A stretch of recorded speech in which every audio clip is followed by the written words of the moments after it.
bid'atun, wahai anakku, kunut subuh itu bid'ah. Kalau bid'ah nggak boleh kita ikut. Subuh bid'ah itu sahabat, bukan ulama. Kunut itu bid'ah katanya Ustaz. Begini. Anda boleh punya pendapat, tapi Anda jangan lupa ada ragam pendapat dari para ulama. Maaf. Apakah kunut subuh itu ada dalilnya? Kunut subuh itu ada dalilnya.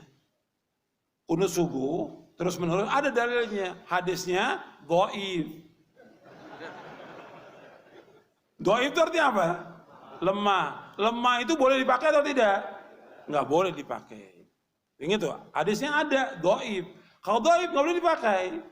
Bahkan ada sahabat bertanya, seorang anaknya dari sahabat bertanya, wahai ayahku, engkau pernah sholat di belakang Rasulullah SAW, Abu Bakar, Umar, Utsman, Ali, radhiyallahu ajma'in.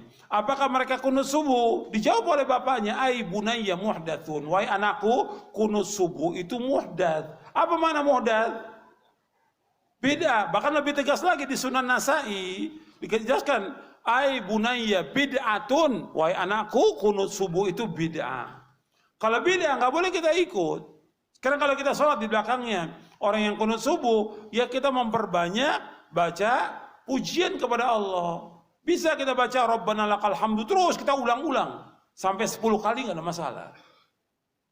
Bahkan Nabi pernah membaca li rabbil hamdu li rabbil hamdu li rabbil hamdu li rabbil hamdu terus sebanyak-banyaknya.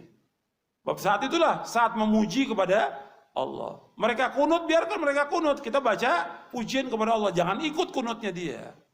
Tapi kalau dia sujud, wajib ikut, karena kita bermakmum dengan imam. Nggak boleh kita menyalahi imam. Tapi ketika dia berbuat beda, nggak boleh kita ikut bedanya. Jelas? Jadi ini udah masalahnya sudah jelas. Jangan nanti dibilang lagi, ini kan masalah khilafiyah, masalah ijtihadiyah. Kalau beda nggak ada ijtihadiyah, udah beda ya beda. Nanti dibawa lagi hadis yang nggak ada asalnya, ikhtilafu ummati rahmatun, ikhtilaf umatku rahmat. Kalau gitu kita balik, bersatunya umatku adalah azab. Nggak terima dia. Karena ini memang nggak ada asalnya hadis ini, ikhtilaf, nggak ada asalnya. Nggak ada dari Nabi, nggak ada dari sahabat, nggak ada asalnya sama sekali. Makanya ketika orang akan menyampaikan masalah ijtihad atau bukan, dia lihat dulu keterangan para ulama, baca hadisnya. Yang disampaikan kepada umat ini ijtihadiyah, udah jelas itu beda, aku dibilang ijtihadiyah. Nanti semua orang bilang, saya melakukan beda ijtihadiyah. Yang buka siapa? Yang buka pertama kali, ya ustadz juga ini. Dokter. Ada dai viral lagi, apa bahas tren, sukses, terkenal, yang mengatakan kunut subuh tidak bid'ah. Yang mengatakan kunut subuh bid'ah itu sahabat, bukan ulama. Hendaklah dia berhadapan dengan sahabat. Dia mengatakan bid'ah sahabat, bid'ah ya bunayya muhdats. Titik. Kita biarkan dia berhadapan dengan sahabat. Maulid tidak bid'ah. Yang mengatakan bid'ah kaum muslimin bersama para ulama.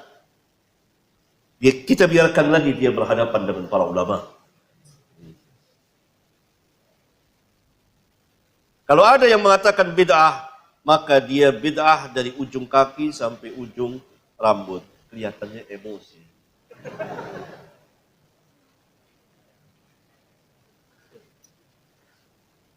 Yang membuat maulid itu bukan dari Islam. Yang membuat maulid itu orang-orang Syiah. Pada abad keempat Hijriyah. Syiah Fatimiyah di Mesir. Itu ittifaq ulama. Mau dicari kemana saja sejarahnya akan ketemu itu. Tidak ada dalam Islam.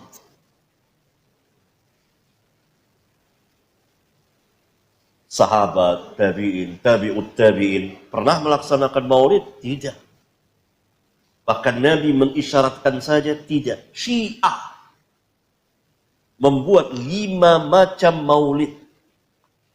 Maulid Nabi SAW, kemudian maulid Ali, maulid Hasan, maulid Husain, dan maulid khalifah mereka, raja mereka, sultan mereka.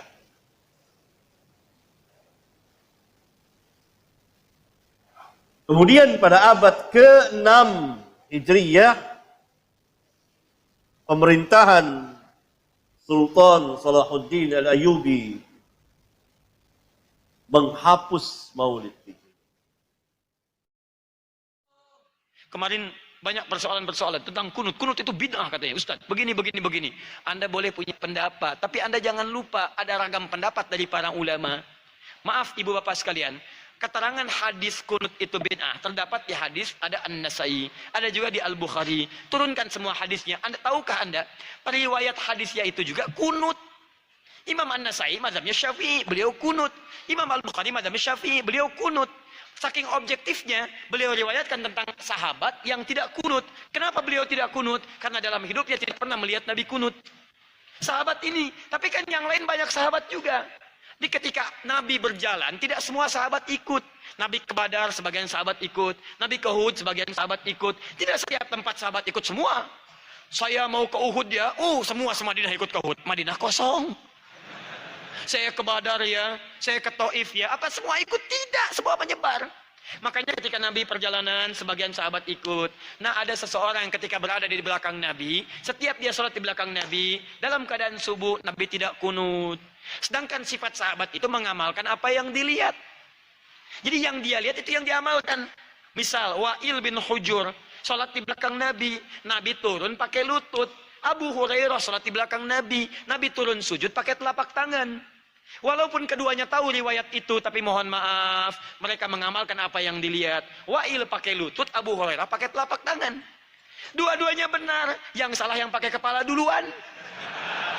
Belum apa-apa sudah ramai kepalanya, ini bid'ah, ini salah, ini.